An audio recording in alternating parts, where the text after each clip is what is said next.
There's another legal story out there that I thought we should spend some time on today, and it has to do with Daniel Penny.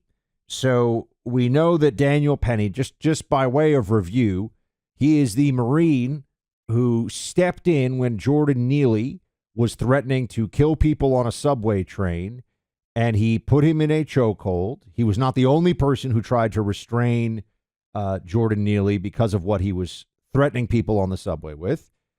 But he put him in a chokehold. They went for police as soon as they could at the next station, and Neely subsequently died. And we're being told that this is a case of vigilanteism, and there's a very clear political narratives at play here. Okay, well, let's look at what actually we know at this point. He has been indicted on manslaughter charges.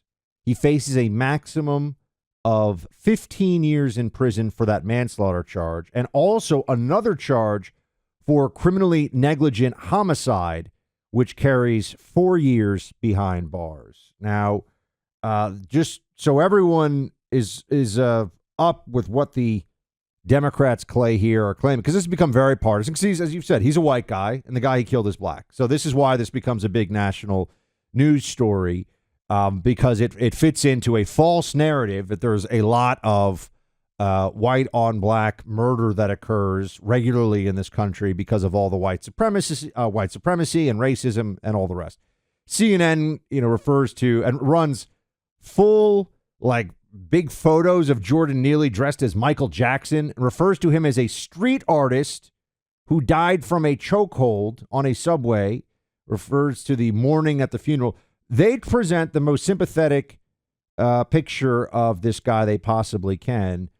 Meanwhile, Neely had recently punched an elderly woman in the face, shattered her nose and her eye socket. No reason, just because.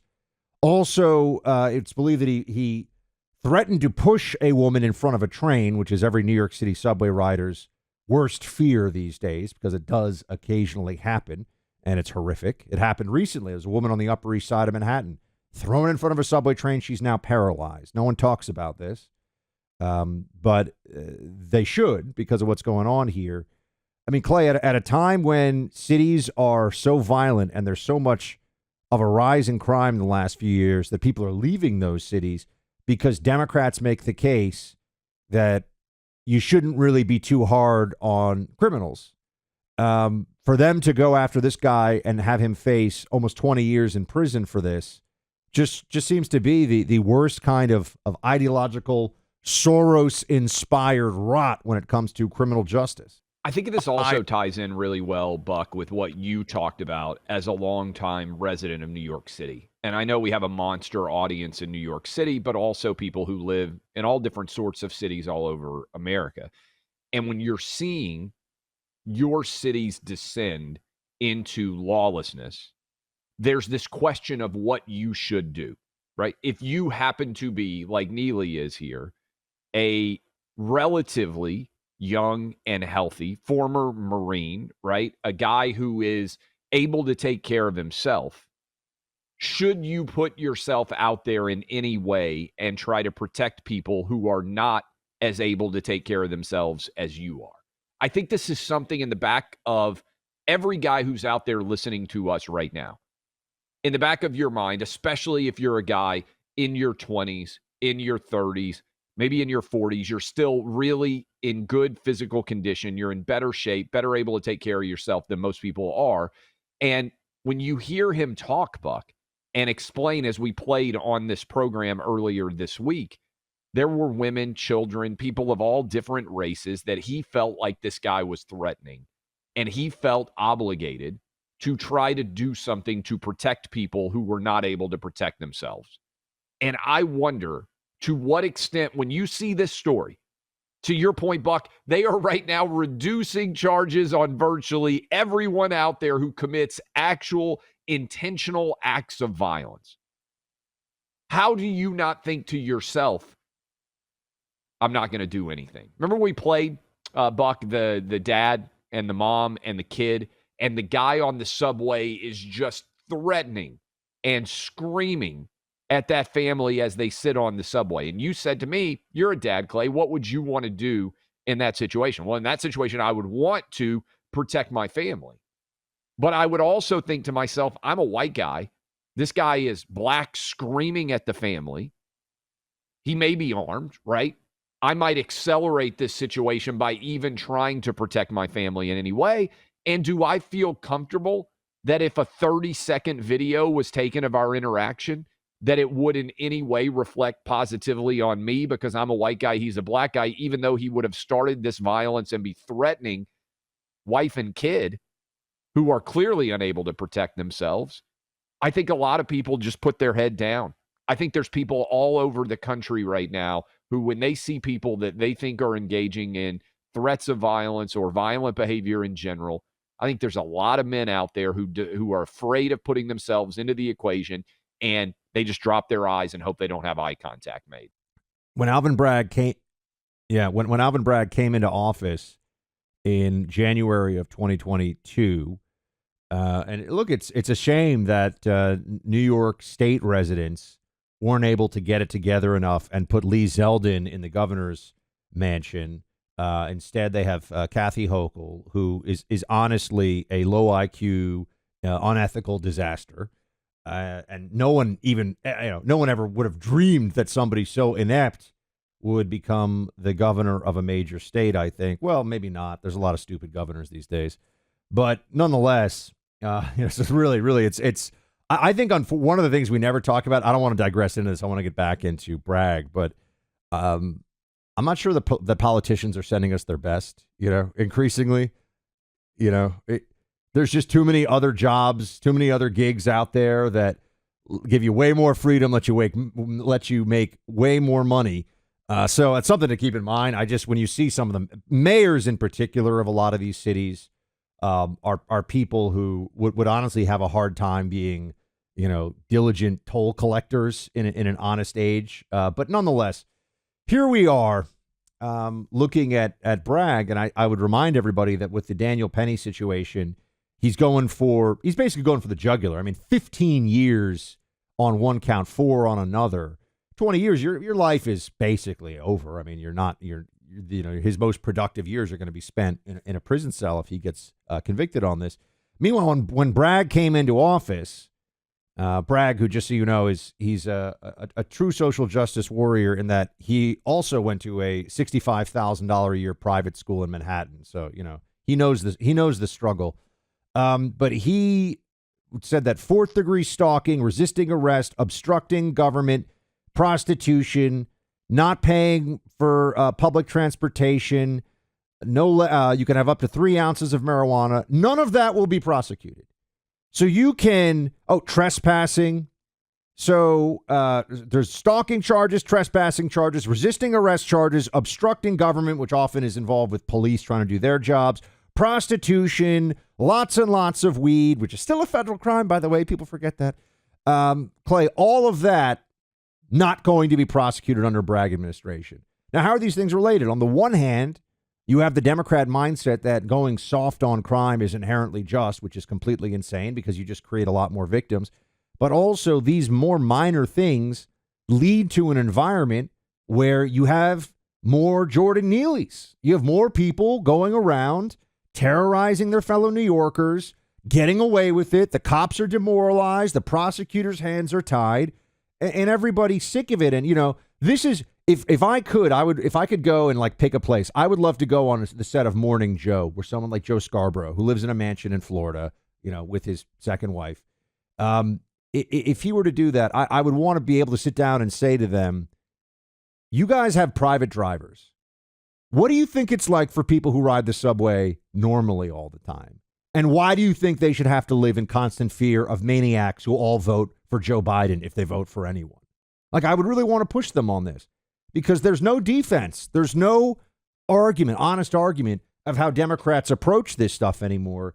And it's really, it's shameful that the Republicans haven't been able to capitalize on this and take more control in a whole range of places and a whole range of offices.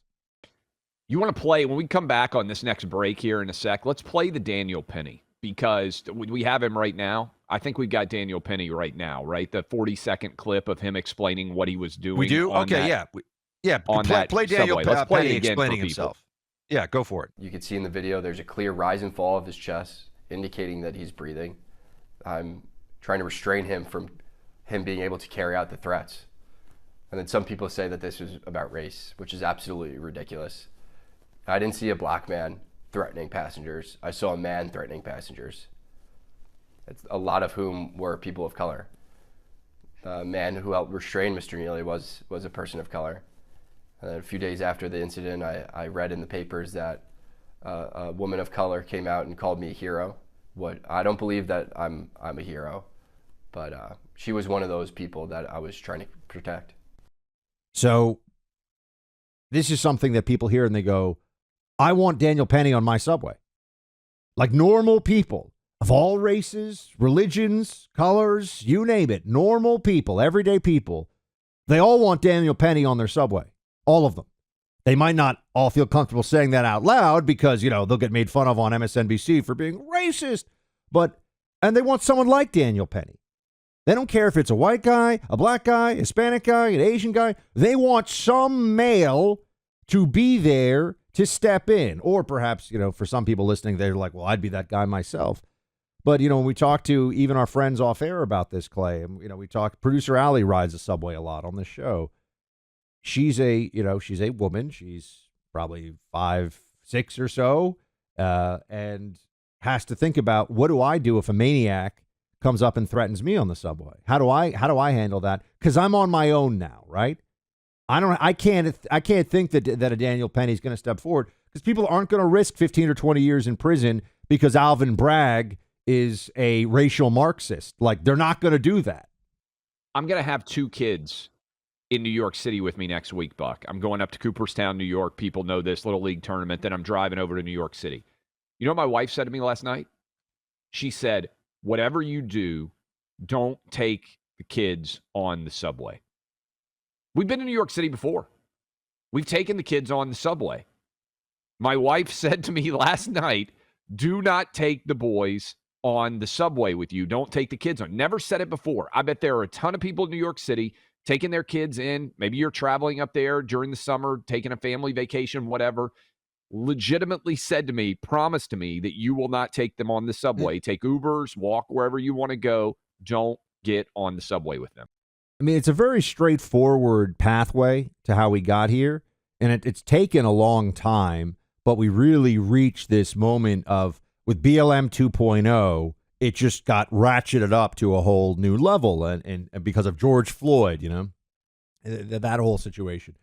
But they decided to empty out the asylums, and then empty out the prisons, and then stop enforcing the law, and now they enforce laws against people who want to defend themselves. I mean, when you see it on this continuum, put the most extremely mentally, compromised people possible out in society. Tell them they can live on the streets. Tell them they can do drugs out in the open. Tell them they can urinate, defecate, throw things at people, steal from stores. Tell them this is normal now. Make this a normalcy for all of major American cities in Democrat-controlled enclaves.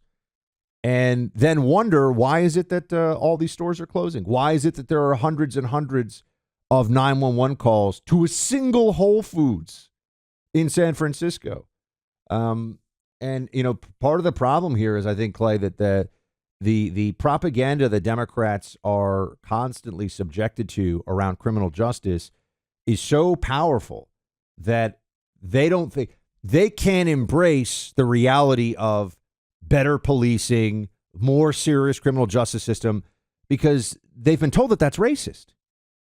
So they can't, that's not an option, right? I think this is part of what goes on. The Democrats claim that the old way of doing policing, and I mean the way from, 4 or 5 years ago, racist. And you sit here and you say, well, they're not going to accept being racist. So what do we have? More and more failure. And that's what we see.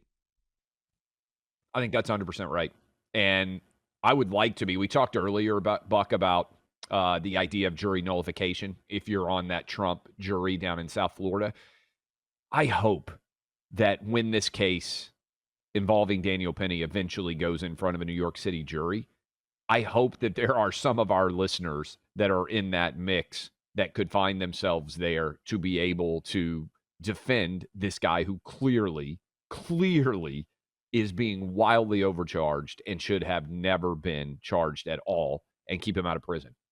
I think that why they're including that 4-year, reckless homicide or involuntary manslaughter charge.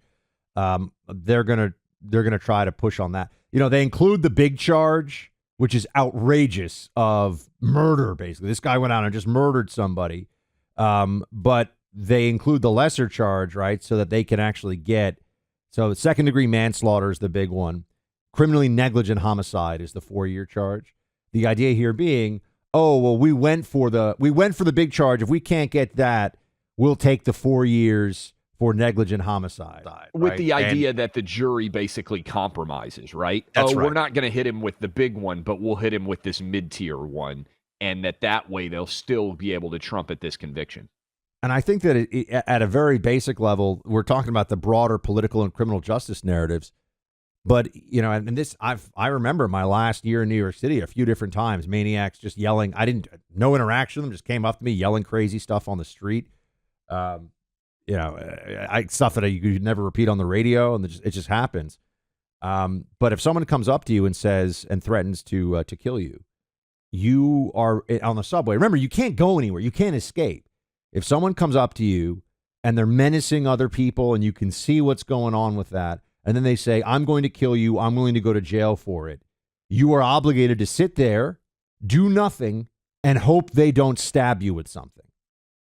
Because if you do anything, he's a Michael Jackson impersonator. What do you mean? Why would you ever, I mean, this is not the society that any sane person wants to live in.